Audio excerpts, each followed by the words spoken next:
Welcome everyone to Commit Rebel Real. I am back as your host, Jade Frazier, and today we're joined by Meredith Schramm. She is our amazing digital director here at Commit, and Meredith literally does everything. That's what the word on the street. She's amazing. She is our trailblazer in the digital space and strategy and innovation. And she's here to share with us her insights on the latest industry trends.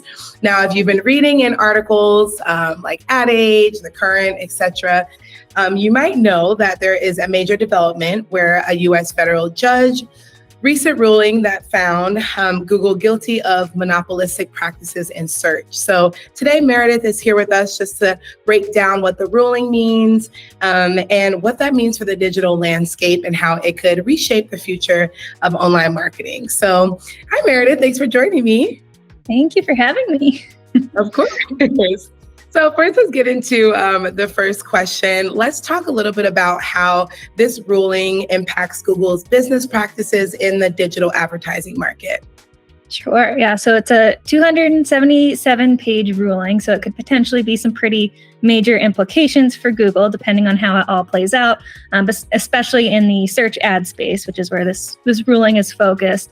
But the judge found that they've been manipulating their ad auctions and intentionally raising their ad prices to help maintain their lead in the market. And they've been doing it in a way where most advertisers didn't even notice. And this all helped keep their competition at bay. So we could very likely will see more eyeballs, more regulation on Google's ad practices and potentially help level the playing field for some of their competitors.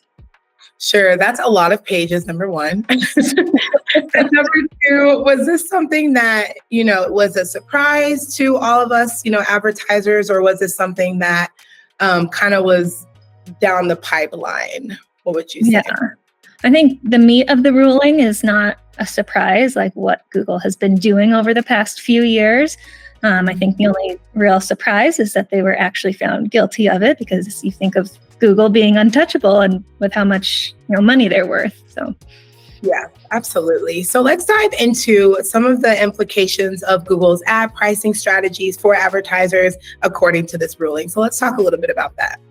Yeah. So what the judge found there was that they honestly kind of cleverly designed how they were increasing the cost so that advertisers didn't fully realize it. So one of the techniques that the ruling talks about that they used is called squashing, which is when the bid of the second place, the runner-up in the auction, is raised. So then the first place bidder has to then raise their price. And Google, being Google, of course, claimed that this was helping smaller advertisers. But in reality, it's mainly just boosting Google's revenue. We always have to remember that Google is a for-profit business. They've got shareholders to report to. If they're making changes like this, it's most likely not just for the benefit of others. They're making money also. Sure. And that's tough. Do you think that it could be that advertisers were aware of the price increases but chose to continue using Google's services? What are your thoughts on that? Yeah, I mean, it's possible. There's so many factors that can affect, how much clicks cost in those ads. So it's hard to really pinpoint what the exact reasoning was. Was it Google doing something kind of shady behind the scenes, or was it a shift in your own campaign strategy? So I think we were all aware that costs were rising, as they are on all platforms pretty much every year, but knowing the real reason. Can you explain a little bit about how Google's search text ads product has degraded and the impact that has on advertisers? Let's dive into that. Yeah. So that was kind of the second point that the judge made in the ruling, was that the product has degraded over the past however many years. So they gave a couple different examples. The first one being back in 2020, when Google stopped including the queries or user searches that only resulted in one click in the reports. And they cited privacy concerns for why they stopped reporting that. But what it meant for us as advertisers is that we had less insight into which keywords were performing well and which, what was driving conversions and what wasn't. And then the second thing that they pointed out was that Google made keyword matching more inclusive by default, which sounds like a positive thing, but what it meant was that they were, including misspellings and variations and things like that a lot of advertisers used to opt out of, and now they were being forced to include it. So it's just little changes like that have reduced our ability as advertisers to fine-tune campaigns and maintain that control over our ad placements that we're used to. Okay, so Meredith, how did advertisers not notice these price increases? Or do you think it could be that advertisers were aware of the price increases but chose to continue using Google services um, due to a lack of viable alternatives or other strategic reasons? Yeah, that's a great question. I think these were really small incremental price increases. So we're talking 5, 10, maybe 15%. So those are kinds of ad increases that can be disguised as just normal market fluctuations. So it's hard for advertisers to really see that Google's playing a role in those rising ad costs versus a shift in your strategy or maybe seasonality of your business or something else that could be driving up those ad costs. So I think everyone was aware of the rising ad costs, but just didn't know truly what was causing that. So continued using the product as long as they, saw a positive return on ad spend. How did Google's distribution agreements with device makers contribute to its monopolistic behavior? Yeah, so I think this is the third leg of the stool. We've got the price increases, the product degrading, and now this conversation around device makers. We're talking like Apple, Samsung, those kinds of companies. So basically, by becoming the default search engine on almost all devices, Google's made it incredibly hard for any other competitors like Bing. Bing has 6% of market share to gain any traction, really. So that's essentially what the judge ruled, that they found that there's no real competition for those device contracts because the device makers can't afford to switch away from Google. So that kind of creates this cycle because then advertisers, we then put a lot of our ad budgets into Google because they have so much of the market share. It kind of just creates this cycle that limits any competitor's ability to compete effectively. Right. Well, I was going to ask the next follow-up, but you touched on that, which is great about the other companies. So that's awesome.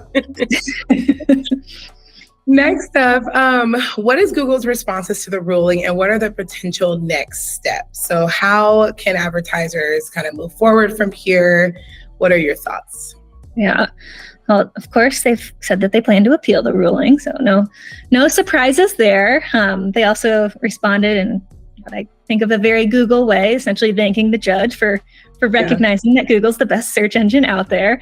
But then they went on to say that, it's unfair for them to restrict how they make Google available so that they plan on appealing it. But, any legal process, that appeal will take a good amount of time. So I'm not expecting to see anything change immediately.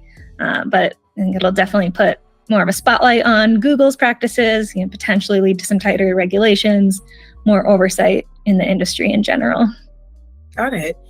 Where, just for if anyone's watching and listening, and if they want more detailed about this ruling, if there are any articles that you feel like give a lot of meat and potatoes about this, what advice can you give and what sources can you give to those that are looking to kind of do a deeper dive into this?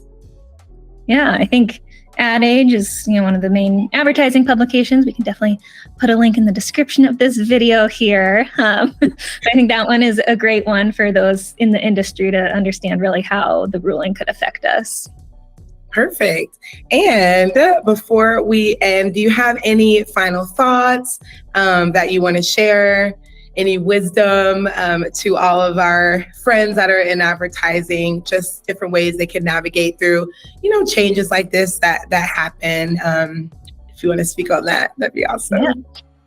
Yeah, outside of this case, I think we've already started to see the search landscape change in general. We're seeing, a lot of search now takes place outside of that traditional Google search results page. A lot of search happens now in ChatGPT and in TikTok and Reddit. So it's definitely an interesting time to be in digital marketing and to be in that search advertising space. So I think outside of this ruling, I think Google will have, more competition that they're going to have to figure out.